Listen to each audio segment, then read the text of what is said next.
What's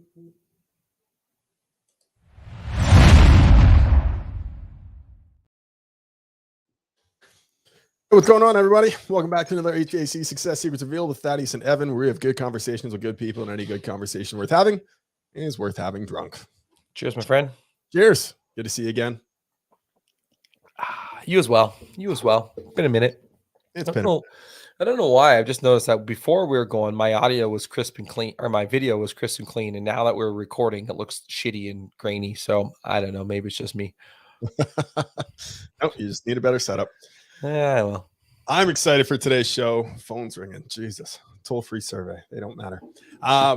We got Steve White on. He is from Peterman Brothers and plumbing, heating, cooling, you name it. They're down in Greenwood, Indianapolis. Phenomenal business. 80 million last year, 88 million, I think is what they did last year. Goal this year of over 100 million. Massive company doing some amazing things. And the work that Steve has done as the director of sales at Peterman has been truly phenomenal. Him and I had a conversation a little while ago when he was recommended to us from our good friend Devin. Yeah, Devin keeps sending us great guests for the show, so I'm excited for the conversation. But the growth that they've had in their sales department has been phenomenal. So I'm excited for this conversation today. Sounds good to me. I saw you were typing something, so that's all I got. Probably should have been typing something in the middle of the intro, but I was actually right now. So we're talking about sales, hey, today. So excited to dive into that. Always a good conversation because, quite honestly, sales is the lifeblood of your business. Without sales coming in, you don't have a business. I know people get this bad notion that sales is greasy and gross, but really you have to sell something, whether it's your sales in your business or yourself to anything else. So always going to be good. Speaking about sales, somebody that can help you out with that is Profit Rocket. Profit Rocket. They listen, if you want to learn what Victor did to grow his business from 0 to 40 million, go check out callprofitrocket.com. They've got their business blueprint in there, laying out everything that you need to know and how to run your home service business, from financials to scripts, call scripts, CSRs, everything that you need to know to run your business. It's all laid out there for you in the blueprint. And of course, they've got their growth summit coming up this September in Austin, Texas. You want to register for that. You missed the early bird draw because that ended last week, but it's still a phenomenal event. They've got tremendous speakers lined up for it. It's going to be a great time because Victor knows how to throw a party. So it'll be a great time regardless. But I promise you're going to learn a ton of information at that event that will be actionable that you can apply to your business. Go register at callprofitrocket.com. All right. One thing that leads to another is Chiirp. We're kind of going in backwards order today. So Chiirp is a field service. It's the ultimate automation toolbox, really, when you think about it. It helps out, connects to your Service Titan, your House Call Pro, your Jobber, your Sera via direct integrations, aka drop-down menus. The thing I like about Chiirp: automated text messages, emails, business voicemails, direct mail, rehash programs, especially right now. If you are slow, you can rehash your existing clientele. We had a client that just dropped on 20K onto the board within the first little, 2 weeks, and a bunch more calls booked out from signing up with Chiirp. Of course, you can get 25% off your first 3 months by going to chiirp.com/HSSR. So 25% off your first 3 months. Once you have those things dialed in, of course, you need to dial in the back end side of things and a field service management software, which is Sera Systems. I really like how they have job time efficiency in real time for each individual job. They have dynamic dispatching that lives directly in their website, so you don't actually have to really answer the call. Somebody can book in right online and it'll move things around as needed, which is super exciting on how that works. Here's what I like about Sera. Average increase in revenue of 52% within the first 6 months of users using it. But the icing on the cake, same businesses have more than doubled their profits. So to check them out is sales.sera.tech/HVAC-revealed. There it is. All right. Without further ado, let's go with Steve. 5, 4, 3, 2, 1. Welcome to HVAC Success Secrets Revealed, a show where we interview industry leaders and disruptors, revealing the success secrets to create and unleash the ultimate HVAC business. Now your hosts, Thaddeus and Evan. Steve, what's going on? What's up, guys? Welcome to the show. Appreciate it. Cheers. You're welcome. Cheers. Sure. What are you Let's do drinking? this. Got a little Eagle Rare, little 90 proof bourbon. Little bourbon. My Midwest favorites here. So Perfect. So about 20 minutes in the show, we're getting into the real nitty gritty as that starts to set in. So it'll be good. I'll Fair keep you guys in check. Don't worry. Awesome. Well, Steve, why don't you tell us a little bit about your journey to where you're at now with Peterman? I know you were with Bryant before as a territory manager, but I'll let you tell the whole story. Man, I'll start from scratch. So was in a single mother family starting out. Did not meet my father until I was almost 7 years old. So was brought up in an interesting split household situation and learned very early on the need for grit and grind and work ethic. And so went to a suburban school here on the west side of Indianapolis and followed that up with Indiana University, where I went to school to be elementary education major.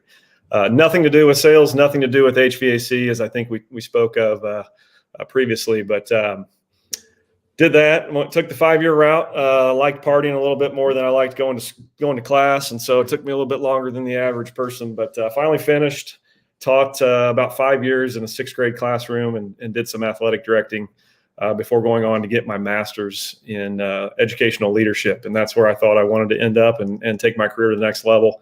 It wasn't for me. So I got out of that. I want to say 2013 or so, and jumped into sales for Habegger. It's a Bryant distribution company here in the Midwest. I think they cover 8 or 9 states, and worked my way up the ladder as a territory manager there fairly quickly. Did that for 5-6 years, and then left there to go be the sales manager at Peterman Brothers, where I met Chad and Tyler Peterman as I was calling on them, selling them product, and seeing their trajectory and what they were going to do, and just having some pretty intense conversations about their future growth. And it attracted me, and I wanted to jump on board. So Chad and I had some conversations, and I did that. Couldn't be more grateful. So. And you've been there 3.5 years now, right? Been there 3.5 years. That's right. Love it. I'm really curious the lessons that you learned teaching grade 6 kids and how that's applied to now leading a team of comfort advisors and selling techs. So I can tell you, leading elementary age kids and leading 25 to 50-year-old adults, not a whole lot different, if I'm being honest. So same problems, same complaints, same everything. They're just kids in grown ass bodies. So, but no, a lot of cool perspective teaching. You build camaraderie with your other teachers and your colleagues, but more importantly, you get to impact lives and see how your hard work has grown children over the course of a year. I think I was seeing around 250 kids per year. Wow. Large class sizes, suburban school, and working long hours. And that's what drove me, was seeing the change. And now I go to bars, and now I'm seeing my students that were 12 when I had them that are now 25. That's a little bit strange, but they're buying me shots at the bar. Hey, that's what they're doing. Right? Yeah. So, but I can tell you what, man, like being a teacher, you got to show up every day and be on from 6:30 in the morning till, I was working till 8, 9 o'clock at night as an athletic director. So a lot of long hours, a lot of grind. So, yeah, underappreciated professions that 100%. And one of the most impactful too. Talk to us a little bit about the growth that you've had in the 3.5 years and the impact that you've made at Peterman. I think this will really hit home in terms of like your expertise, where you've really shined in your role as sales director. Yeah, I came in with, a lot of anticipation as Chad spoke to their future growth plan and what they wanted to do in a matter of 5 years. And as you guys know, through my experience, I didn't have a ton of sales experience. I think I had one retail sales job as a college kid in a jewelry store, where I was just literally working there just to get a discount on what would potentially be my wife's future engagement ring. So I had that exact same thing. I had ulterior motives, man. I knew what I was doing. I wasn't stupid, and knew I was going to be broke as a teacher. So, but where was I going with that? Not a lot of sales experience. Yeah, so I jumped in. I think I had five comfort advisors when I started, and that department was doing around 7-8 million.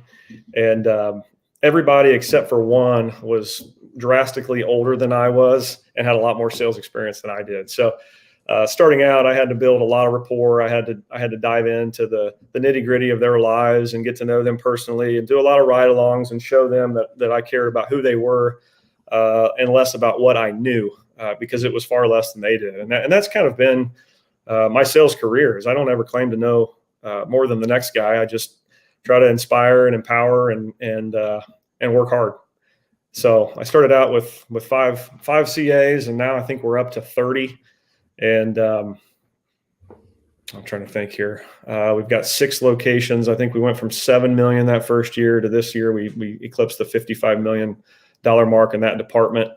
As an organization, we did, as you said, just shy of 90. And HVAC sales, hopefully this year we'll do around 108 million. That's our visionary goal. And then the company trying to hit 150 through organic growth and just pouring marketing into it. And then 200 million through acquisitions. So yeah, it's a rocket ship, man.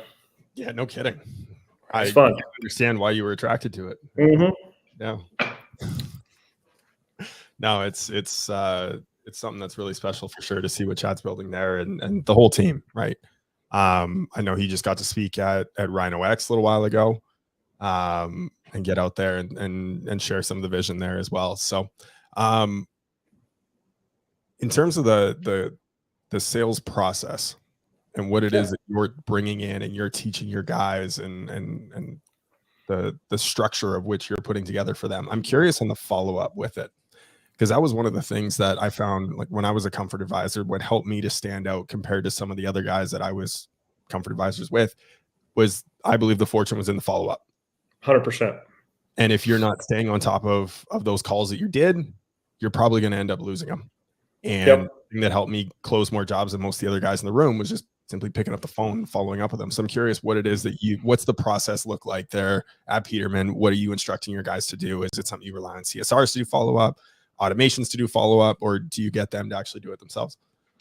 Yeah, so that's actually something that is evolving at the moment. How it's been in the past when I first started, like I said, with those 5 CAs, we had one person that was following up with all technician calls, all plumbing calls, all HVAC sales calls, and just relentlessly dialing the phone all day, every day. Well, as we've grown, we've had to grow that department. And so every department has 1 to 2 people that just rehash calls all day long.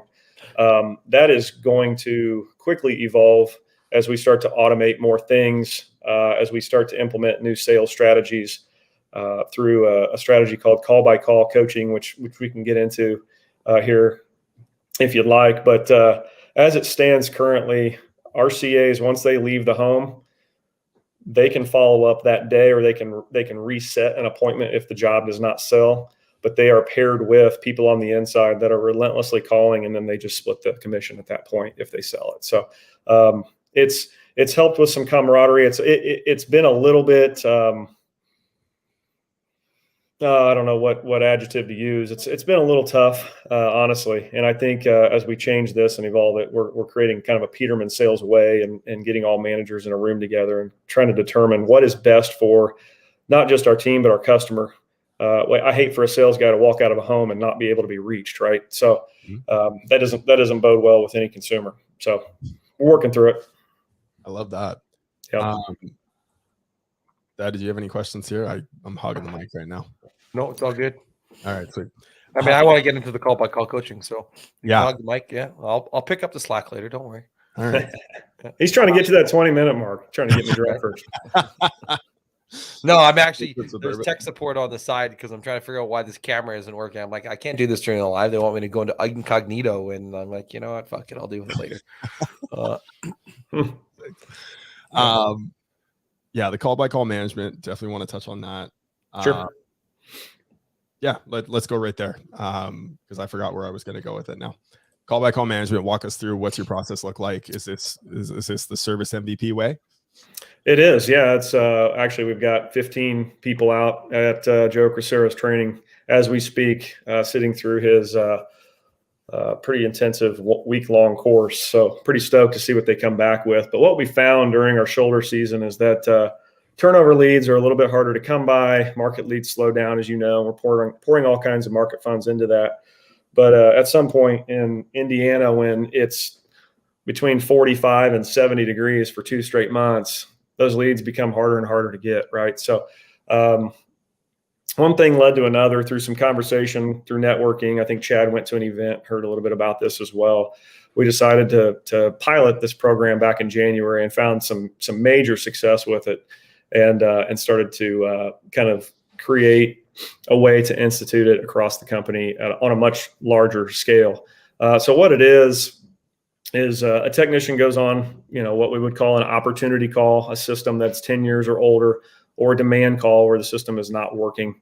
And that technician would go into the home and have what we would call a call-by-call coach sitting on the backside of a screen in the office. That call coach will have somewhere between 5 and 7 technicians that they'll be working with simultaneously throughout the day, that they'll check in with before a call, 20 to 30 minutes into the call, and then potentially present as that technician turns that call over to the call coach, who would serve as kind of the comfort advisor in this instance, and sell virtually to the homeowner. So what we've found is in our pilot program, typically you want a turnover rate on a demand call or an opportunity call to hit around 55 to 60%.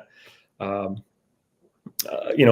those calls, 55 to 60% of them turn over to a CA. We're noticing in this program that it's up in the 80s. Oh, wow.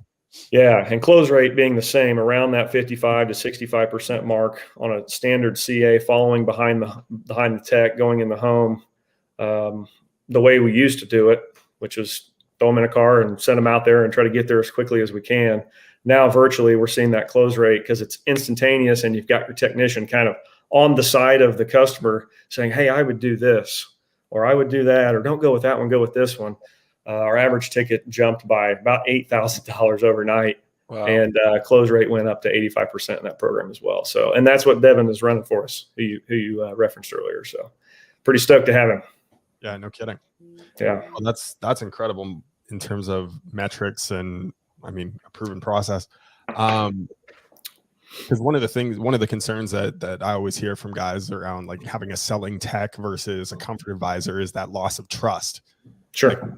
Right, when you're doing that tech turnover and the tech leaves and now the comfort advisor comes in and tries to make the sale. Well, the perception of that comfort advisor is now this is a salesperson trying to sell me on why I should replace my system, not the technician that's here to help advise me on what the best decision is for my situation.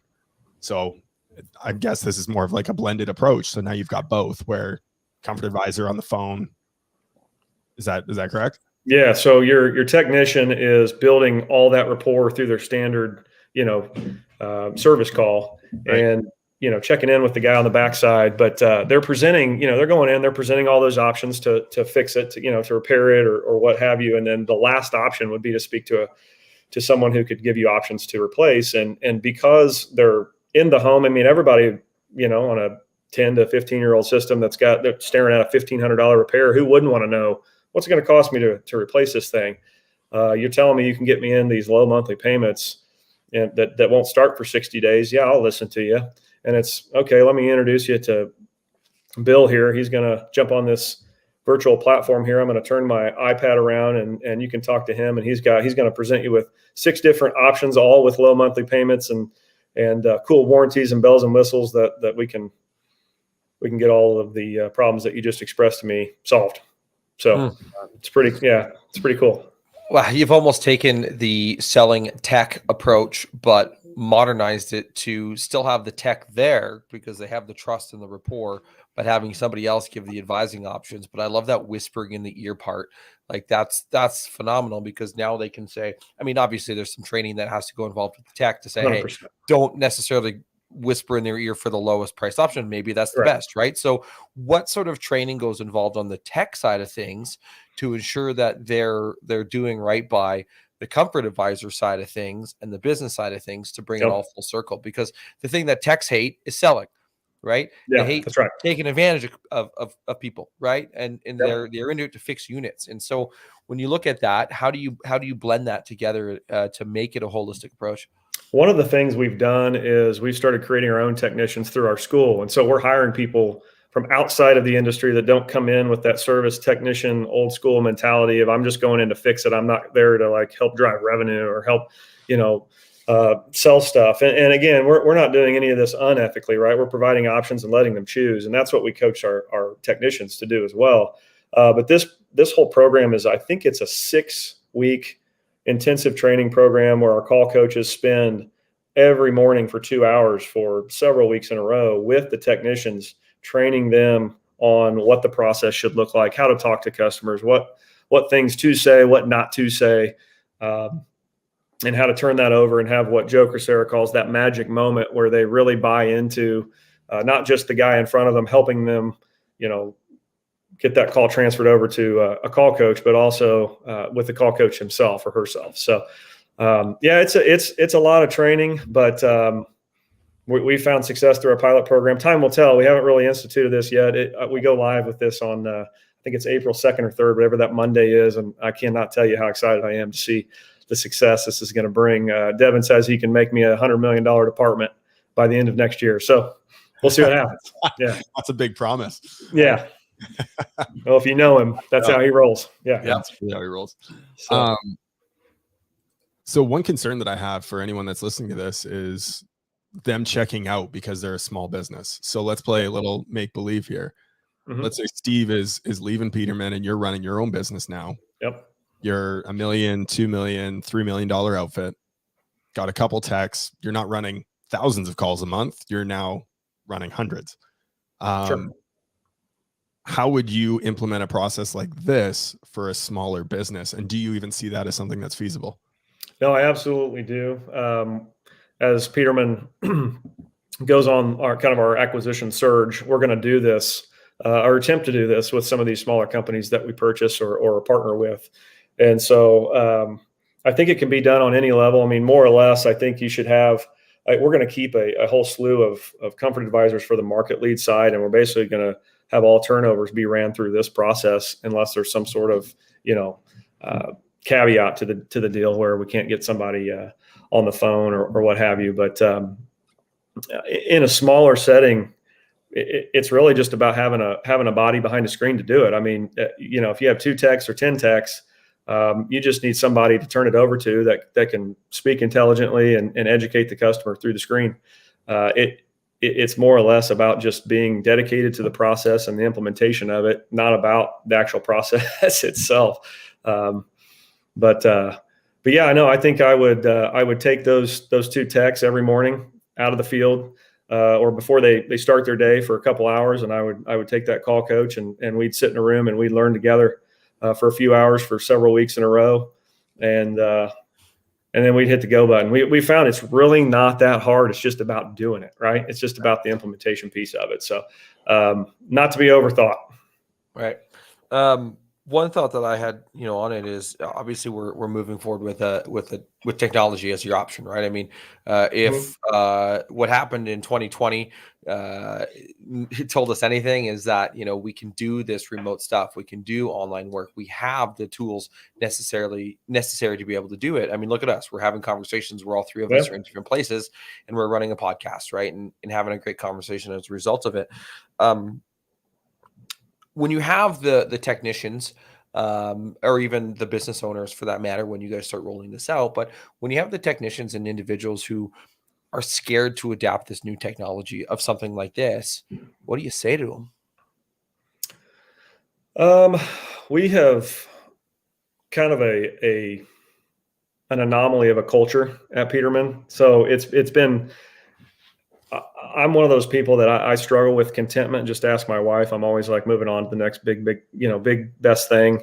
And I think that's kind of our Peterman culture, where we're constantly looking to grow and move and change and adapt and be front runners in the industry. And I think the first step is just shifting your mind to being okay with that change. I think that's probably where a majority of small business owners struggle, is finding people, right? We've always said that. But being afraid of change. And so I would say, embracing that first. And then just do it. Just do it. Find the people and act like the business you want to be, right? We say that all the time. I say that to my managers all the time. Act like the manager you want to be in the future now, even if you're faking it, and you'll slowly start to become that. And so, I mean, I don't have any magic potion around that, to be honest with you. It's just something that we've ingrained in our people, that change is good. And if we screw something up, guess what? You can go back and try again. So, yeah. Fail forward is something that I think more people need to take that note of. And like one of our first clients that we ever landed in our business was the place that I took my dog to daycare. And I was like, yeah, I've never, to be honest, I haven't ran Google ads for dog daycare before. He's like, that's okay. He's like, just fail forward. I'm like, what? He's like, just fail forward. He's like, if you're going to fuck up, it's okay. Just learn from your mistakes and don't repeat the same things over and over again. It's a concept that I think a lot of more people need to just understand, that it's okay to fuck up. It's okay to make mistakes. Just learn from those mistakes so you don't make them again. Tell my guys all the time, no, some movement, even if it's not the greatest movement, it's better than none at all. Right. Mm-hmm. So no one wants to be stuck in the same place. You got it. Love it. In terms of the growth of your team, obviously that's something like you mentioned, your management team that you have now. Yep. Obviously that comes with leadership, and I'm assuming that Masters of Education in Leadership somewhat helped with that. Talk to me about some of your beliefs around leadership, what it takes to be a great leader in today's day and age with millennials in the workplace. Sorry. Don't use that word. Don't use that word. I'll read it. Just finished a book about that. A lot of people have, right? So I do. We get through that.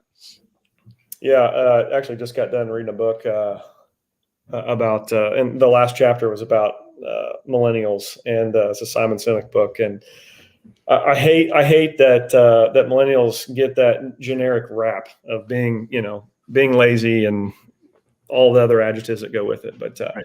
My beliefs on leadership, man, I can tell you what. So I've got an inside sales manager, a call-by-call manager, a sewer sales manager, and HVAC sales manager. So there's 5 of us that meet every Friday for an hour, either in person or on a huddle. We read a book together. We reread a few chapters every week, and one person comes every week and teaches us about their takeaways. We all speak on it. We've got a whole thing that we created together called the Perfect Leader, and we created statements that we read during this time together every single Friday. I can't tell you how beneficial that's been. We just instituted this. It was just an idea that I had.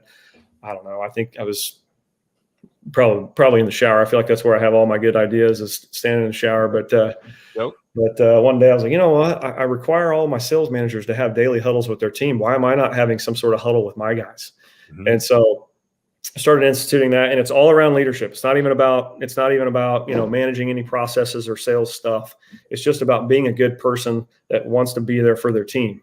And there's a reason that lead is in the word leadership. Get out and lead by example. Be the person in the front, not the person in the back driving the slave, right? Or driving the slave cart. But yeah, man, I think more than anything, my guys know that I care about them as humans first before I do about anything else. And that's kind of our motto at Peterman is we're people business. We're not really an HVAC or electrical or plumbing business. We're in it for our people. And we've just ingrained that in everybody. So I think that's ultimately what's driven our success. Love that. A book that I had a mentor recommend to me at one point when I was leading a team at Cutco was Love is the Killer App by Tim Saunders. And phenomenal book, all about loving on your people. Yep. Right. How do you spell time? LOVE, right? Yeah. You got it. Time. There we go. I got that back. Yeah. I finished my first glass of whiskey. So there you go. Right on cue, around the 25 to 30 minute mark. Yeah. That's exactly it. I'm gonna pour some too. Man. The perfect leader concept. Where did that come from? Again, shower thought. So what I did, I'm gonna see if I can not turn my screen off and pull this up simultaneously here. So bear with me. Yeah. But I was like, we get together every week, and talk about what it means to be a good leader in our organization. Why don't we, like I said earlier, start acting like what we believe is the perfect leader? So I asked my guys, I said, I want you to think about, the best manager, the best leader, mentor that you ever had in your entire lifetime. I said, and it can't be me. And I know it wouldn't be anyway, but and I said, I want you to think of 3 adjectives that describe that person. And then I made them make a statement about each of those adjectives, and that had to start with the perfect leader is. And if the here, I'll give you an example. If the adjective was accountable, perfect leader holds themselves and their team accountable to the company mission, values, and growth. No individual is bigger than the mission. So I had them put a statement to every single adjective that they stated. And then beyond that, we started the second section of that with, when faced with adversity, the perfect leader will ... They had to finish that sentence. And then the third section was, when faced with success, the perfect leader ... And they had to finish that. Well, I compiled all of our statements, put them in a succinct document, and made it look all pretty, printed it out, laminated it, folded it all up, and now we all carry it around. And it's what we read before every leadership meeting. We just literally, one person reads the whole thing, and we talk about where we failed in those statements this week, where we succeeded in those statements this week, how we can get better, and it just drives such great conversation. So those people that you have in that leadership, in those leader positions, did they come from the team internally? Were they recruited externally? The inside sales manager was a realtor and a furniture store sales manager. The sewer sales manager was a car salesman that before that was another furniture salesman or sales manager. The HVAC sales manager was actually the guy that trained me as a territory manager at Habegger. So came full circle. So now he's back working for me. And then, as you know, Devin in the call by call program comes from the industry. So, right.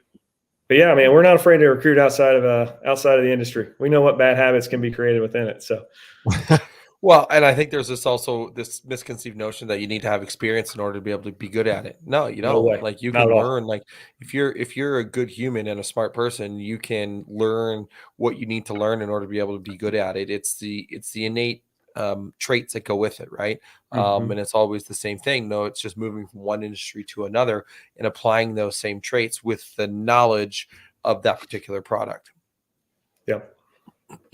Well, and like you said, you're a people business, right? You love upon your people, right? No matter where they come from, it's all about how can you take care of your people, number one, and how can you bring in and attract more people to the business who are going to be great with working with people. Mm-hmm. You can teach the industry all day. Yeah, that's the easy part. And honestly, that's I can't tell you how many people, Comfort Advisor wise, I've got a couple teachers, I've got several car sales folks, I've got I think I had a used car sales manager. We've got people from, I mean, you name it, all over the gamut. Guy that I think worked at like a tire store. I mean, can you articulate? Can you teach me something? Can you look me in the eye and have a legitimate conversation and be a good adult, a good human? Then you can come play for our team, so long as you live by the motto of wanting to continuously learn and grow, and you care about other people, and you're not going to be unethical. You can come play on our team. We can teach you all the stuff. Mm-hmm. So, love it. Yeah, man. Cool. Random question. Shit, yeah. Random questions. Favorite part of the show. It has nothing to do with anything we're talking about. You get to choose a number. We don't get to tell you what the question is behind the number. You just get to choose it. But the more important thing is that the random question generator is brought to you by onpurposemedia.ca. On Purpose Media is the HVAC marketing experts. So if your marketing sucks, go to onpurposemedia.ca and get in touch with us, and we'll help you get unsucked. There we go. That's a good readout for you.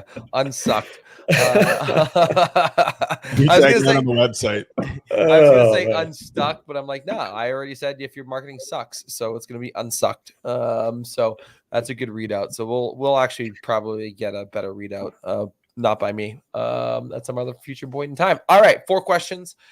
Which question do you want? 1, 2, 3, or 4? I've got 4 kids. Let's go with number 4. All right. What secret talent do you have that nobody knows about? Oh my. Well, I don't know if I'd call it a talent yet, but about 6 months ago, I decided at the ripe age of 38 with 4 kids and tons of extra time on my hands that I would decide to start taking piano lessons and learn how to play piano. So I played drums as a kid, and I have a lot of hand drums that I occasionally play with buddies out in the fields at a kegger in the summertime when we can find time still to get together. But I got this wild itch to try to stretch my mind and learn how to read music and play piano. So that's been a wild ride to say the least over the last half year. But yeah, I'm learning a lot of When the Saints Go Marching In and Mary Had Little Lambs. So lots of those. Star Wars, also the intro to Star Wars is a fun one. So I'll leave here today and go try that one. yeah, it's still the only thing to this day that I remember from my childhood about playing the piano. It's just that little intro to it. So what you're saying is you're not quite at the Beethoven and Bach level yet. Not so much. No, I'm Not so barely much. above about a 7-year-old's level. So my 10-year-old will learn a song in half the time I do. So Right.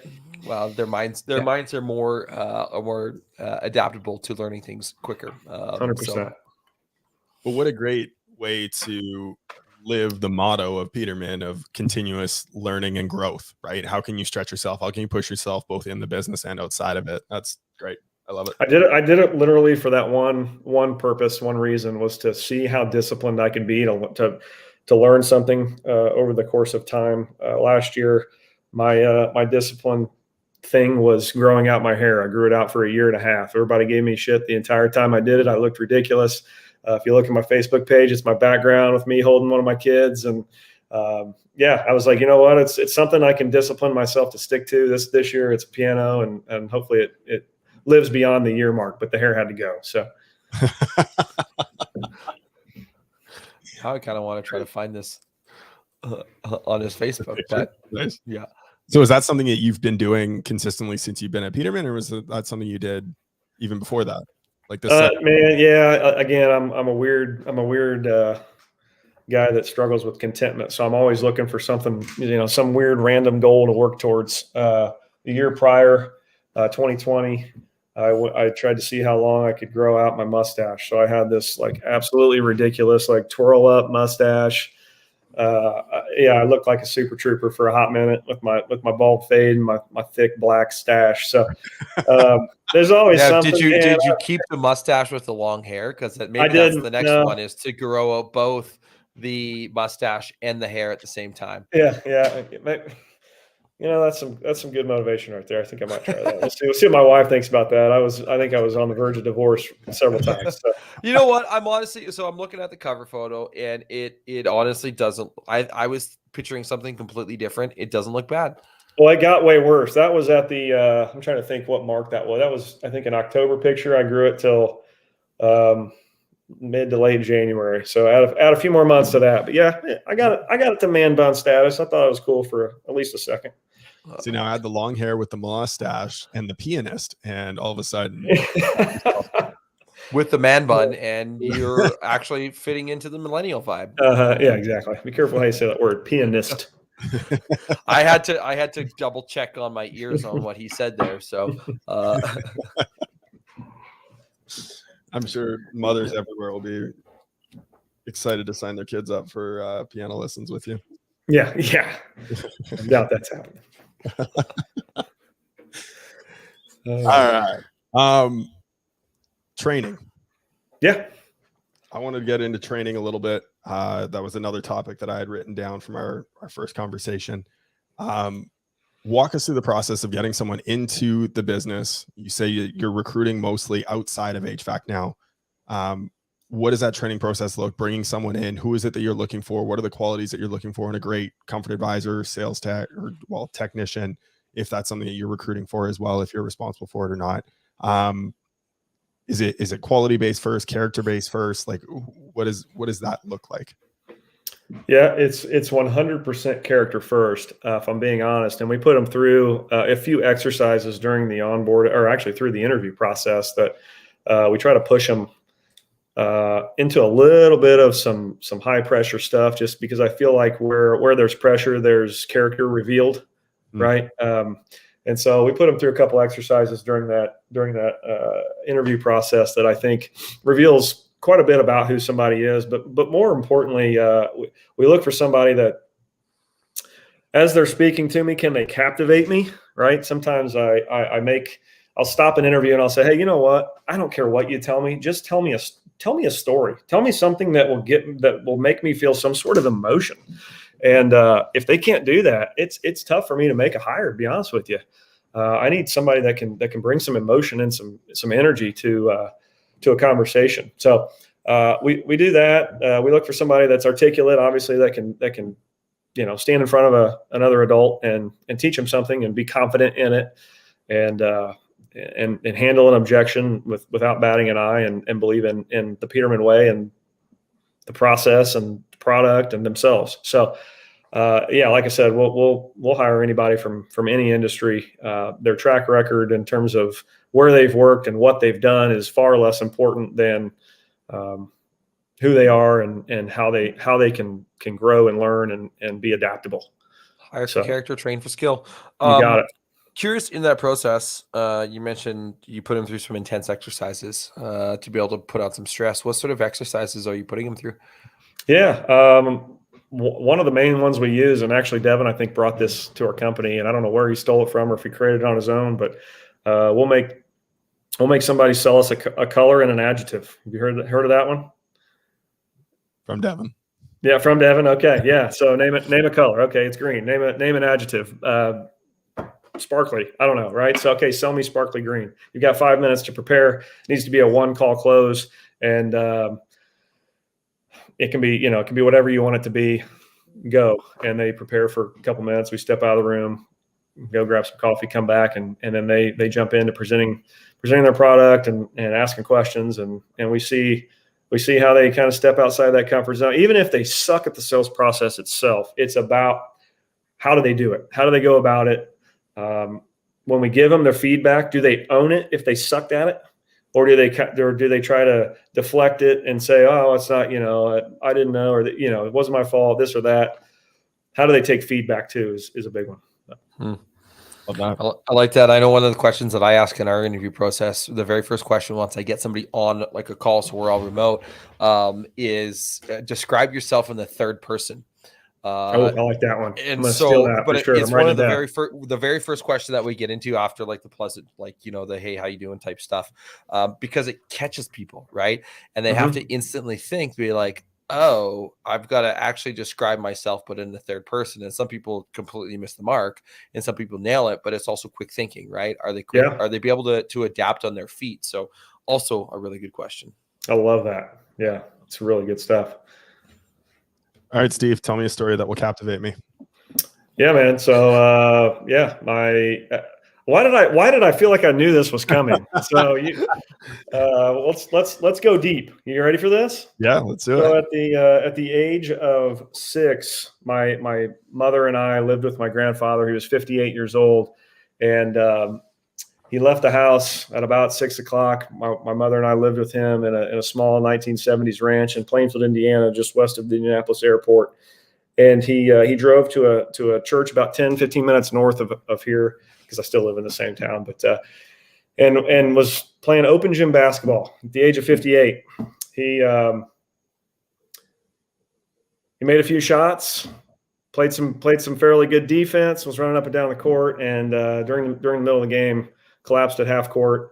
And my uncle, who actually now works for Peterman as a comfort advisor, was there on the scene playing basketball with him, and had to attempt reviving him. He had a massive heart attack, died on the court, leaving my mom and I on a very, very minimal income with a house to pay for and a life to lead without any sort of fatherly or male figure or support. And so that is when, over the course of the next about 6 months to a year, I started to grow into a little bit older kid that was wondering, as I went into elementary school, why are all these kids talking about their dads? Like, what is that about, right? And so could not wait to get home and tell my mother about what I had learned. And she started showing me pictures of my father, who led kind of a wild childhood and in some instances didn't have a whole lot of parental support himself, and so found himself in some situations that he eventually grew out of. I was able to meet him at about the age of 7, where he pulled up in his 1989 Isuzu truck that was beat to hell, and I remember him driving down the road, Miami Court South, man. We met in the yard through baseball, and the rest is history. And so I got the best of both worlds. I got to watch my dad, go from kind of that wild child to grow into the successful businessman that he is today, and watch my mother flourish as a single mother, going from trying to make ends meet to living a successful life with her and my stepdad. So hopefully that captivated you a little bit, man. I'm captivated. Captivated. All right, good. Because that holds a real deep meaning in my heart with how I was brought up. So yeah, I'm very curious as to how that influenced your ability to show up as a father today, and also as a leader to your team. It's actually my entire why, to be honest with you, is putting my wife and my kids in a position that they never have to worry about anything, to be honest with you. But every night with my kids, my 3 boys, my daughter's a little bit too young for this quite yet, but my 10, my 6, and 5-year-old boy, every night we look at each other and we repeat the following phrases every single night. If they were on here, I'd have them stand in front of you and look you in the eyes and tell you without me saying a word. But we say, we are strong, we are smart, we are powerful, we are kind, we can do anything. We love Jesus, and I love you. And then we repeat that to each other. And so we've just instilled in them that we're going to go kick some ass in this world, and they've got my full support. That's amazing. I love that. There was a moment where we've got the River Valley here in Edmonton. Yeah. And, we went for a hike down in there with the kids when they were pretty young. I got 3 kids myself, and oldest son, he looked it up the stairs. He was fine. He had no trouble with it at all. Daughter and the youngest son, they were struggling a little bit. And I remember my wife was walking behind them, and she's like, listen, just keep repeating to yourself every step you take, I'm brave, I'm strong, I can do this. And like all the way up the stairs, every step they would take. And then we got up at the top and everyone was celebrating, high-fiving, and it was great. It was a great moment. But yeah, there's something to repeating those quotes to themselves, so that and until they believe it for themselves, you have to help them believe that you see that in them, which is going to create that belief for themselves. Couldn't have said it better myself, man. I was listening to a podcast the other day. I can't remember who it was. I listened to so many, but it talked about how, stress and anxiety and negative thoughts impact you so badly that when people are getting an organ transplant, they pump them with like this stress hormone so that their body's immune system won't reject the organ. But that's how powerful negativity and stress are on the human body and the human mind, is you just got to pump them full of things that are going to build confidence and strength and make them good humans, man. So it's all about. Affirmations are a key thing for that, and how many times do you hear people say no, or, in a setting of, let's say your kid is brand new to going into somewhere, and we're learning about this. I mean, I've got the 21-month-old, so, and one due next week. And so we're still behind what you guys have went through in terms of creating the affirmations. But, one of the things of if you say to your kid, you're shy, or, oh, it's okay, he's shy, right? When you go somewhere new, well, now what do you constantly tell them? Right. Is that they're shy, right? And so it's reframing, saying, oh, it's okay, you're just not ready yet to go explore that. But then as you're sitting there, you can point out all the other kids that are having fun and doing those things. So you actually build their confidence with the words that you use versus just saying, hey, he's a shy kid, right? I went to yesterday, I went with our kid. He had to get some blood work done. And he's like 21 months old. He's got to get a needle stuck in his arm. Guess what? Didn't cry a single time. Like, how many other 21 months old would go in to get a needle in the arm and not cry? Because beforehand, we actually prepared him saying, you're brave, you're strong, you can do this. Here's what the nurse is going to do. And we practiced with a syringe or whatever. In the morning, we went there and he was ready. He had his arm out, and I kept repeating, you're brave, you're strong, you can do this. And he did it. And afterwards, he's like, oh, done.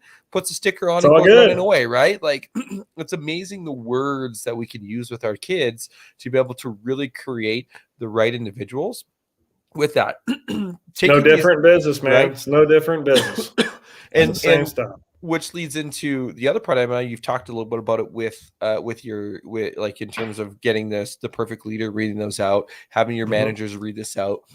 If you have one of your sales guys comes in and you guys are doing affirmations together as a team, if they might not want to do this, that they feel awkward by doing it, how do you help them overcome something like that so they can actually buy in? And I get your culture is part of it, but sometimes they still might feel a little bit awkward internally reading out an affirmation. That's why a lot of people don't do it. I got to read an affirmation out loud. That's weird. Fuck off. But how do you get people to actually do the affirmations within the business place? Yeah. So every single day we have a 15 to 20, 25 minute huddle where screens are on unless you're driving, right? But our comfort advisors are on a huddle with their manager, Jesse Dobbins, who is actually out at Joe's class right now. But and he does an exceptional job of trying to mix it up and let everybody speak and make everybody feel comfortable and lead by example. I mean, it's not rare to see him, and we have a sales coach as well that rides with guys and literally just coaches on the process and gets to know them and talks to them about deep personal stuff and tries to help them achieve their personal goals. But it's just about making them feel comfortable. I think that's one thing that we could probably improve upon at Peterman is getting more granular and more real about our role play and leading by example in that. It's something we're working actively on currently, myself included, getting in front of guys and just rocking out a role play and reading my own self affirmations and helping guys and telling stories and not being afraid to just look at dead in the eyes and jump in. But a lot of our sales meetings start with everybody, even though everybody knows each other, introduce yourself and tell us something, and whatever topic that may be. And it's just something that we've just ingrained in our people. Love it. Other people do it, so they're just going to follow suit. They are, man. Yeah. It starts at the top down. You got it. Yeah. Well, it's one of those things that when you have belief and conviction in it and people look up to you, they're going to buy into it. And especially if you can get other people around you to buy into that. And again, going back to the small office where you've only got 5-10 people in the office, you get a couple of those core people to buy into what it is that you're trying to do. It makes everything that you're trying to implement that much easier. You got to get those core people and surround yourself with them. Yeah, couldn't agree more. So I also wrote down a John Maxwell quote. Leaders are dealers of hope. Yep. Which I absolutely loved. It's a good quote. It's real good. Dad, you got anything? Nope. You were good on that? All right. Yep.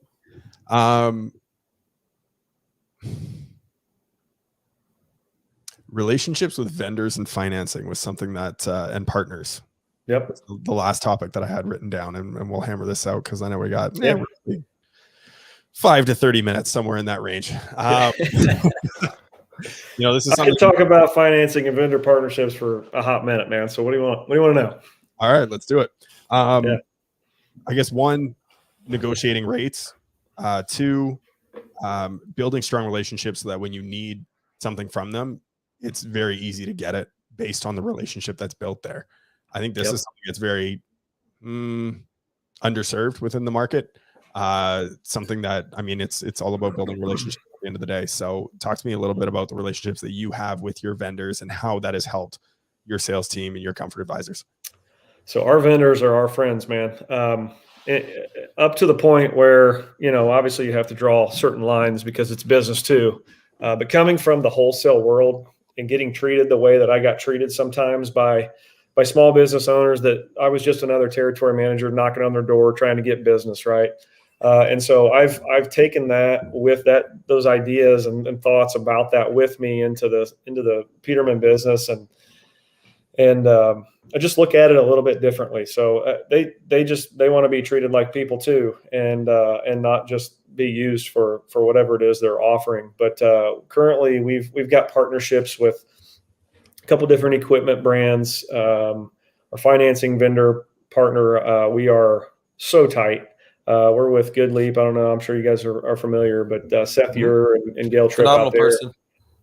Man, all of the people over there are unreal human beings, and they come out several times a year, visit visit our organization. We go to dinner. We have steak together, and I think Gail came to our all company party back during the holidays and spent the evening with us. And it's just, yeah, you can beat them up and try to negotiate rates and things. And while I think you should, I think it's good for business. I mean, I think the most points we found on the bottom line were from negotiating equipment pricing and finance fees. I think we picked up somewhere between 8 and 12 points between the two of those combined on our bottom line. But ultimately, just building the relationships with those people, it's so vital to business, so that, when I have an issue and I can't get somebody approved, or, they're right on the cusp of it, I can make a call and say, hey, can you push this one through? What can you do for me? I need some help here. And they want to do it because they want to help you because you've got that tight relationship. So it's huge. It is. What have you done to foster that and continue to grow it? Which one, I guess? Both. We'll start with financing. Man, where do I begin? So Seth, I don't know if you're familiar with him. He was our original rep and is still involved in our business quite a bit. But Gail, I think, has taken the lion's share at this point. We have pretty regular conversations about the health of the industry rates.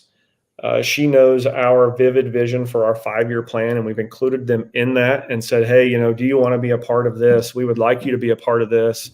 We want to help you grow, and we want you to help us grow. And so just kind of that give and take relationship. Same on the equipment side. It's no different. It's, hey, we're expanding beyond state lines of Indiana. We're going to start going all over the Midwest, and hopefully, one day all over the United States. But we want you to be a part of it. What can we do for you? What can you do for us? And you've just got to approach that as it's a partnership. It's not a vendor relationship. It's a partnership. And so that's been key for us. I love that. But we're still not afraid to beat them up, man. You gotta find that little extra net there. So. Well, you have to have a conversation with them, right? But if you already have that relationship, guess what? Those conversations become a lot easier, right? 100%. Because now it's having conversations as almost friends, right? Not as vendor partnerships. And if they see you on that, now it's just a different type of a conversation that you have with people. By the way, if anybody wants a good episode talking about work like that, Amanda Triolo in January, we had on and we went deep on the equipment relationship. And I'm glad that you went and talked a little bit about the financing side of things too, because it's super important to have a good financing provider as well. Also with financing, somebody that is really into the home services, right? I know some people have banks that they leverage, but Good Leap, somebody that's specific into the home services and HVAC specifically. I know Seth here in their company that he had before was, they were all HVAC, right? It also goes a long ways to know the nuances of it. I guess in terms of the relationships, do you meet with them regularly? Do you have set up recurring phone calls? Are you going in person? What do you guys generally do there? Yeah, well, they're out in Utah and California, so it makes it a little bit difficult for us out here in Indiana. But yeah, we've got, I don't know that we have like scheduled calls. They send me some reports every week and we review those periodically, but I think it's more or less just an understanding that it's a two-way street. When I need something, they call me, and vice versa. And to backtrack, what I would tell maybe like a smaller, HVAC dealer is, before I came to Peterman, I was the one kind of brainwashing the dealers as well through our wholesale, was that, these long-term 0%, 72-month loans are the best thing for you and your customer. But you're paying anywhere from 15 to 20% dealer fees and trying to build that in, and it's a mess to your P&L. And so that was one of the first things that when I came on board, I got with Chad. I said, hey, what if we went with some of these longer term, higher interest rates? Because ultimately consumers don't necessarily care as much about the interest rate as they do their low monthly payment. Right. And so that was one of the things that we immediately instituted, and it brought our dealer fees down to, we're under 2 points now. I think we're at 1.5, 1.3, somewhere in there percent on fees. And we're no longer afraid of the 9 and 10 and 11% interest rates anymore, all the way up to 15 years. And I think that is very valuable for a smaller agency to know, is that consumers don't care. They want the lowest monthly payment they can possibly get. They do not care. So I would highly encourage someone to vet out financing organizations such as Good Leap and some others, and try that out. It was kind of like, let's rip the Band-Aid off and see if this works. It worked immediately, and sky was the limit. So how do you balance that conversation with a customer? And how do you teach your comfort advisors to have that conversation with the customer when you're talking about, 11, 12, 15% over that long of a time period where theoretically their system might not even last that long? Walk us through that conviction in that for someone that doesn't. Yeah, ultimately, I mean, I don't know what the statistics are, but they were, as of recent, of I think maybe a year ago, where a homeowner, I think the average tenure for a homeowner is between 5 and 6 years right now. Mm-hmm. And so odds are that they sell that home before they even pay it off anyway, and then they use their equity and pay it off regardless. But with our partner, payments don't start for 60 days. The statistics are that 80% of people have less than $5,000 in their account. I think it's upwards of 70% have less than $1,000 in their account. So what other choice in most instances do they have? Correct. I mean, we are the ones giving them the solution. And so there's so many organizations out there that they don't offer financing at all. And if they do, it's here's my $8,000 price, my $12,000 price, my 15 and my 20. Which one do you want? And oh, by the way, we do offer financing. Well, we don't do that. I mean, we go straight into here's your $180 payment, here's your $200 payment, here's your $220 payment, here's your $230 payment. Right. And oh, by the way, the one that's $230 is got all the bells and whistles, or maybe even the lowest one, depending on how we tier it. Right.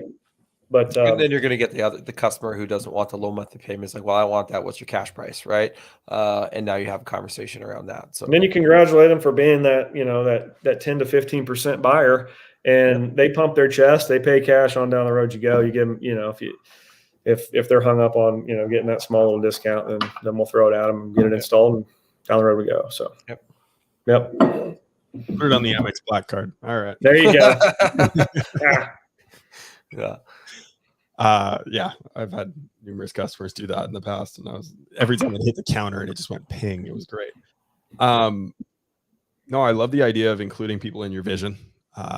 Whether it's a equipment distributor, whether that's your financing partner, supplier of any kind, like, get them bought into the vision. And that was something Amanda brought up as well. If you can't sell them on that, then they're probably not going to have bought into you. Well, step one is you got to have one, right? And I think a lot of dealers, they don't write it out. I mean, we Chad Peterman every 2-3 weeks on a Friday morning at 6 a.m. He shows up at the office at 6 and preaches. I call it preaching, but he stands up at a podium and talks about whatever it is he's reading that week, and for an hour just talks about leadership and growing. And we've just kind of devoted ourselves to that culture. Company, or that's just the directors, or that's management? Well, anybody that wants to show up. I mean, anywhere from the guy sweeping the floor in the warehouse to his brother, the vice president. I mean, anybody that wants to show up can go get their cup filled by some good leadership stuff that he's working on and willing to share. And that has been instrumental in changing the vision and the culture of our company. And so one of the things he constantly talks about is writing out your goals. And so, and putting them in front of you for you to see every day. And so that's one of those things that we do on that leadership huddle I was telling you about with my guys every Friday is I go through no work goals. It's what are your 5 goals you're working on personally, whether that's fitness and health, or is that, financial, is that family, is that religious, whatever it is, tell me where you're tracking with that. And we have some deep conversations, man. The 5 of us are pretty tight in that way. So it's cool. What are your 5 goals, Steve? Oh, dude. So I'm trying to master some scales on piano. Right. One of my big goals is working with my 10-year-old on some financial stuff, some investment stuff. I want him at an early age to know the importance of compound interest, investments, and things like that. I've got some goals around husband chivalry type stuff with my wife, I think she would tell you I'm completely failing at all of them. I've got some health goals. One of my goals is to bench 300 by the end of the year at no more than 185 pounds. I mean, I could go on, but yeah, I'm pretty devoted to the goals, man. If you're not setting goals, you're going backwards. It's my personal opinion. Yep. Well, I mean, on the topic of financials, right, and the number that you dropped earlier, I mean, how important is that? I mean, you went up through the education system. They don't talk about that, right? They don't talk about debt and credit card debt and how that compounds. The eighth wonder of the world, compound interest, right? Yeah. How can you leverage that on the good side of things? How is that bad for you on the other side, right? And I think if more people took that approach with what they know, people would be in a lot better place. 100%. Yeah, that's the one thing about the public school system that I didn't care too much for. They don't really set you up for a whole lot of financial success. You got to learn that on your own. If you don't have somebody to kind of push you and nudge you and teach you that stuff, then you're behind the eight ball from the gate. So I would agree. Which, I mean, my personal opinion, I'd rather teach my kids that than that's true too. That's true too. But I mean, even some fundamental basics could be there that they're just not, right. But I mean, I'm also going to teach my kids about that too, because my parents did that for me early on as well. So it makes sense. And so I think usually, obviously, if you have the success, you're probably more adept at teaching your kids about it than those that might not. Sure. So even a basic level for those that don't have the ability to teach would be better than not even knowing anything about it. So there is that part of the conversation. So for the vast majority of people, I agree. Yes. Yeah. So I personally love having challenging conversations with my kids, or especially around stuff they learned at school. I'm like, oh, why do you think that is? My favorite. Man, we just had the fourth graders about to have the whole puberty video here next week, so we had to have those weird conversations. That was fun. Hair growth and all the good stuff that comes with that. So when your voice goes in, exactly. Yeah. It's funny. We just had a conversation with my son last night. He's 12. So he's at the stage where he's like, I don't want like bedtime cuddles anymore. Yeah, get off me, Dad. Yeah. Right. Yeah. And I'm just like, well, why? And so we got into all that. And he's like, I just don't, I feel weird about it. I was like, okay, well, you're changing. Things are changing constantly. He's like, no, I'm the same person. I'm like, well, you didn't have nut hair last year and now you do. What the hell? Yeah. Right. Things are changing. We need to have conversations, dude. I was like, we can go talk on the couch if you don't want to cuddle in bed. That's fine. I'm cool with that. But we still need to chat. Yeah, for sure. Yeah. Oh man, this has been great, Steve. Thank you so much for doing this, my friend. Absolutely. We want to make sure that everyone has your contact information for anyone that wants to reach out, find out more about Peterman, about what it is they do there, about Steve and the things that he does for the business and his sales teaching techniques and leadership skills. PetermanHVAC.com is where you can find out more about Peterman. Reach out to them. They are looking to acquire businesses and merge with businesses in and around the Indianapolis, Midwest area. So go check them out. Facebook.com, Peterman HVAC Indianapolis is their Facebook page. You can reach out to Steve directly at swhite@petermanhvac.com. That is WHITE White. Instagram, find him on there. And of course, TikTok as well. If you want some TikTok inspiration, go check out their TikTok. They just hired a new social media manager and they're doing some great things on there. I checked out some of the videos just before we hopped on here and they're great. So go check them out as well. Pretty ridiculous. Wait. Why do I say what's weird? My grandma, she says white like that all the time. Awesome. Steve, we got one final question for you. What is one question that you wished people would ask you more, but they don't? Oh my gosh, that is a loaded question. One question I wish people would ask me more that they don't.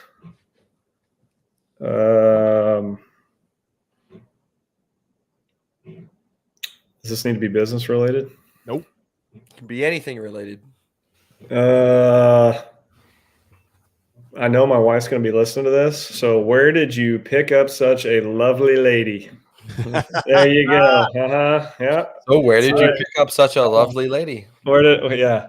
No, I met her in high school, end of my high school career, man. She went to the school just north of here. And we met at a wrestling match. She was watching friend of a friend. I was watching one of my buddies in the sectional championship. And one thing led to another, man. Here we are 20 something years later,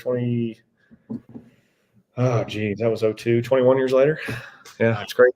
So, but hey, you guys, man, I can't thank you enough for having me on this. The caliber of people that you guys have, the inspiration that you are to the industry, the resource that you are, couldn't be more grateful to be a part of it. So hopefully this was of some value to you and listeners. And if people want to know more, by all means, please reach out. So thanks again, guys. Well, before we sign off, I do have to ask, what was the pickup line you used? I think she saw my sweet, like Saucony bright yellow shoes, and I think it was all over from there, man. I don't think I had to really schmooze her over. But I'm sure it was something ridiculous and corny. Amazing. Yeah. I'm sure she would be able to retell it. I wouldn't give her the chance to on here. That's for sure. I'm glad that you said that you weren't wearing your like that you weren't wrestling and you weren't wearing your really my tight singlet wrestling suit. Yeah. She goes, "What are you smuggling? A chapstick?" Yeah, that's about right, man. I know better.